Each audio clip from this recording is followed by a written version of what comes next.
Today, we're comparing this 1998 DC2 Acura Integra Type R versus my buddy Fenton's 2024 Integra Type S. And the question is, how much of that shared DNA, how much of that lineage continues on today versus a few decades ago? Now, this DC2 Integra is held in very high regard for good reason.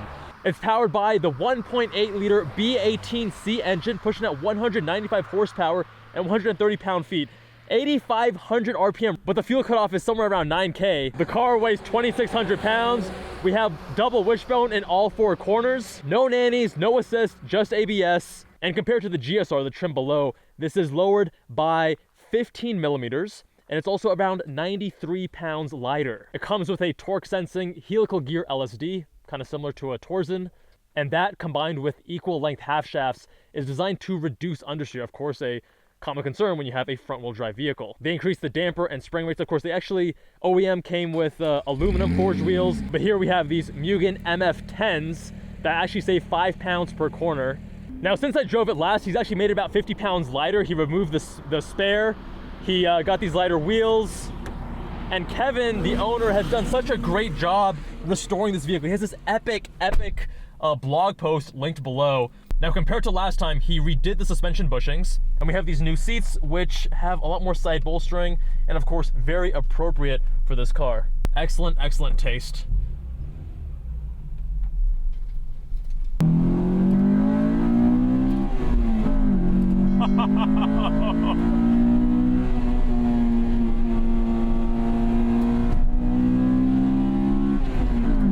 Listen to that induction.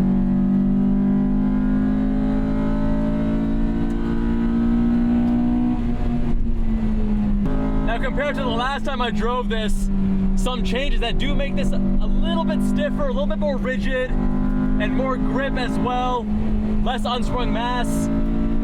Oh my God, how can a front-wheel drive vehicle have steering this good? It doesn't make sense. Super easy to heel toe. Oh my God.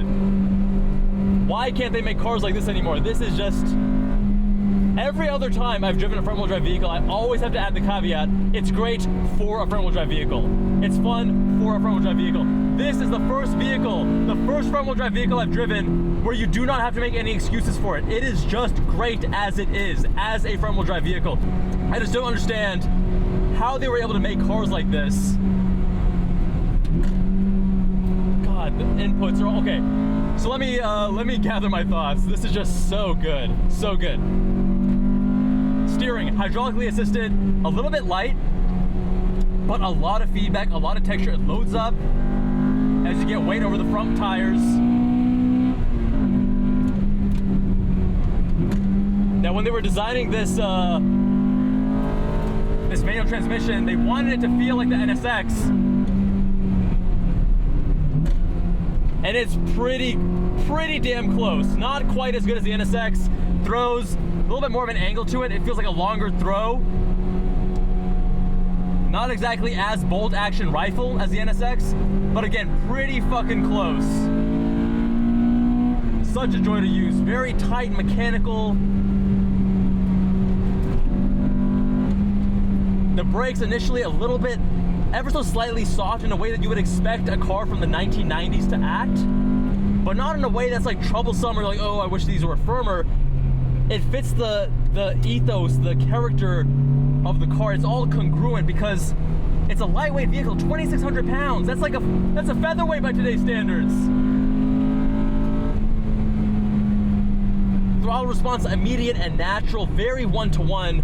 As soon as you get into this car, there's no learning curve to rev match it or to even heel toe because the pedal placement is exactly what you'd expect. I wear size 13 shoes. I have longer legs. Normally getting situated in a car can be troublesome without a telescoping wheel, but they just handle the ergonomics. Honda just does these things so right, especially during this era. So right. The way the chassis communicates, as you get over the brakes, you can feel the rear end lighten up a little bit and wiggle around.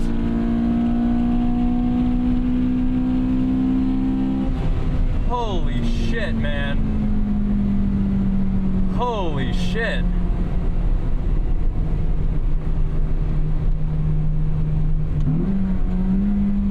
even double clutching, super. Love that. Buttery, buttery. Oh my God.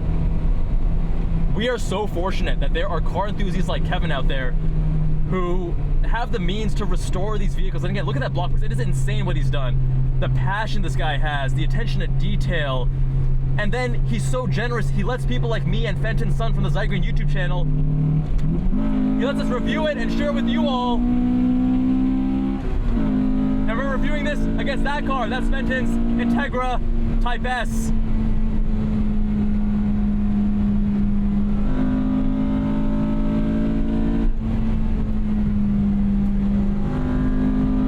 Man, the way that this chassis communicates to you though, as you get on the brakes, as you transfer the weight, and you're not getting a torque steer with this car because it's making less power. So that steering is uncorrupted, or rather I should say, at canyon speeds, you're not really gonna get torque steer. On track, I got very slight things here and there, but I'm really, you know, pushing the car a lot harder there.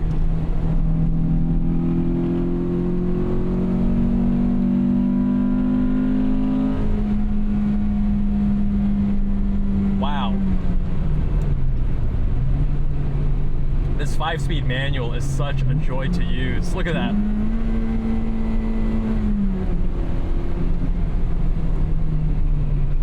It's one of those transmissions where you will do unnecessary shifts just for the excuse of getting to play with it a little bit more. Oh my God. This car is really special to me because it is the first car to prove to me that front-wheel drive is not a limitation.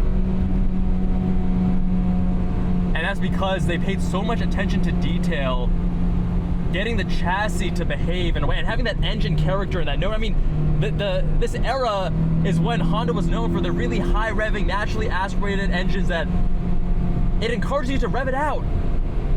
Because you're not making a lot of torque down low, you need to drive it hard, and that's part of the fun, that's part of the emotionality. Today, everyone's like, well, I want a wide torque band. No, you want the car.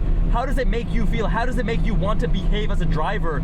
And a car like this just, it presses all the right buttons.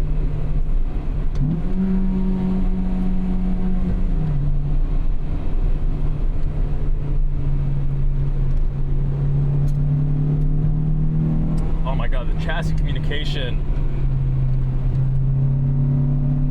Even just these little bumps. Because these cars are lighter weight, it's a lot easier to have suspension that's communicative while still retaining good body control. Such a beautiful balance. One thing I said in the previous video was that it was a good balance point, the suspension, which is essentially OEM. OEM springs, OEM dampers. A good balance point for dual duty, track and street, and I completely agree with that. It is not too firm on the road at all. It is beautifully compliant and comfortable. Oh my God. Man, what a special car. And the engines of this era, I mean, when this came out, this had one of the highest specific outputs of any naturally aspirated engine. You know what they say, Honda is an engine manufacturer that builds vehicles around the engines. All right, guys, let's hop into the Integra and see how that compares. And now it's time for my buddy Fenton Sun's Integra Type S DE5 2024 model year. Follow him at Zygreen on YouTube. A few choice modifications here. We have Road and Track coilovers, we have Kumho V730 tires, and he added these white line camber bolts, giving him 3.1 negative camber in the front, and it's the stock 2.3-ish at the rear. We've also got endless brake pads with Castrol SRF fluid, my favorite, actually suggested to me by Fenton, thank you for that. And we're powered by the K20 C8 turbocharged inline-4, making 320 horsepower, 310 pound-feet of torque, and the car weighs around 3,200 pounds, so an extra 600 pounds over the DC2.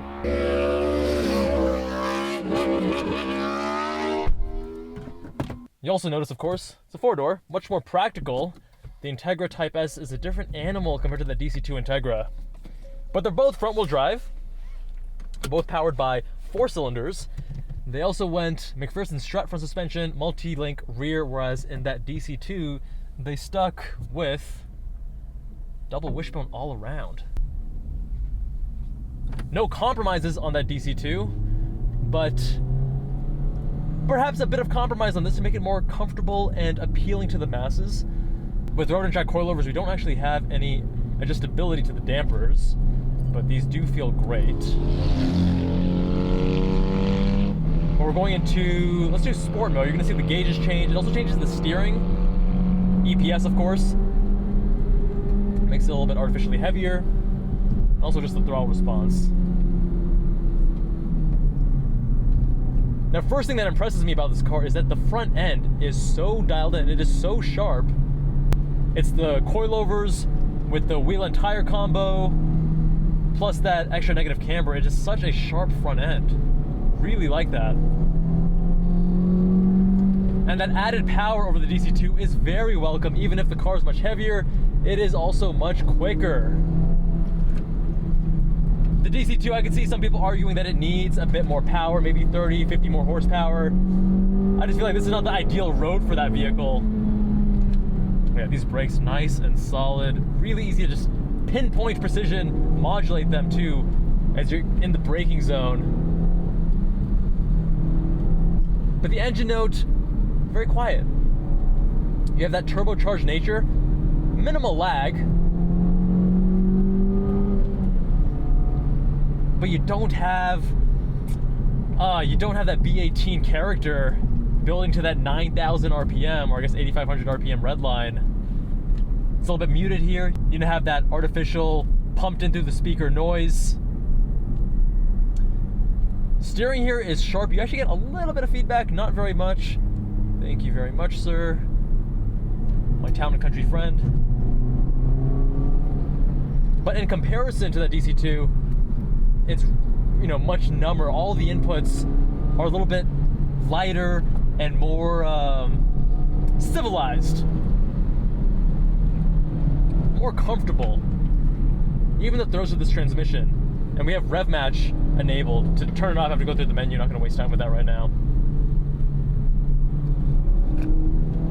You know, a lot of people just wax lyrical and speak of no faults, no issues, complete perfection to the DE5 and FL5.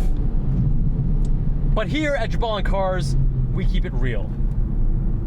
And this is an incredibly impressive car from a performance perspective. Yeah, man, I really like these brakes. Very impressive from a performance perspective, and that's the lineage that you can see continuing, right? This uncompromising, let's focus on making the best possible front-wheel drive performance vehicle. But while this is more impressive from a performance perspective, the way it involves you as a driver it's not the same. It's not that magic that we had in the DC2. Even the transmission, again, people are gonna tell you it's the best manual transmission. And no, dude, it's like the throws are really light, they're nice and mechanical, and there's a good delineation between gates. You're not gonna get confused. There's a lot of confidence, a lot of clarity here. But, you know, it's a really light throw. The steering, when you go to comfort, really, really light. Going to Sport Plus, a little bit heavier, but it's this artificial weighting that doesn't really transmit nearly as much information as these older hydraulic units. The clutch, really light, and I'm not getting as much feel as I would want from that clutch compared to the DC2. So the DC2 to me is, what can you do with front-wheel drive to make this car as engaging, as fun, as communicative, involving, and inspiring as possible when you're behind the wheel? This car, to me, is how can we make something really sporty from a more pedestrian chassis? How can we tart up a vehicle that is meant to be comfortable, practical, 4 doors, 4 seats, or maybe 5 seats, I don't know. And how can we get as much performance out of it? And sure, they have this, you know, dual axis McPherson strut front suspension, which helps reduce torque steer. But to all the reviewers who say that it has no torque steer, that's not correct. Those reviewers that say it has no torque steer, I can't take them seriously anymore. On these high-speed sweepers, sure, you're not getting it, but on lower speed, or when you're on the track, yes, you definitely get torque steer. And that's part of having a more powerful vehicle, more power, more torque, getting sent straight to the front wheels. I really respect this car a lot. It's a really good vehicle. The transmission is good to use. Very clear throws, easy to shift, a little bit light for my taste. Everything about this car is really good in terms of the driving inputs and involvement. It's good. It's not great. But when it comes to where I would put my own money, the DC2 has this level of involvement and theater and excitement and character to it that we've lost in modern era vehicles. You just don't have really much of that DNA in these newer vehicles. Sad to say. And I know I'm gonna get some hate because for whatever reason, Civic Type R, Integra Type S, a lot of people really go crazy about them and speak super highly and can't say anything negative about them, but you know, the driver involvement is lacking, and part of that is the times. I get that, but I think also part of it is just the philosophy of the vehicles have changed. It's no longer about trying to make something that's super engaging. Oh yeah, unfortunately, looks like we had a motorcycle accident there, and a helicopter to medevac that rider. I hope he's okay. Saw him on the way up. There was a couple firemen out there. These roads, you really got to respect them. They bite hard. It's scary stuff. I really hope he's all right.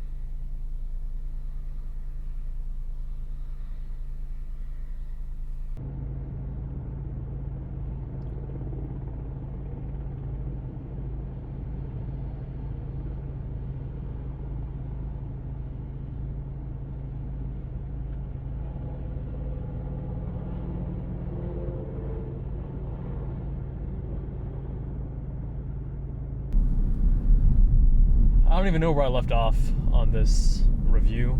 I mean, after that, I think I'm just gonna wrap it up here. Let me know your thoughts, my friends. Stay safe out there on the roads. Appreciate you all. Much love. See you in the next one.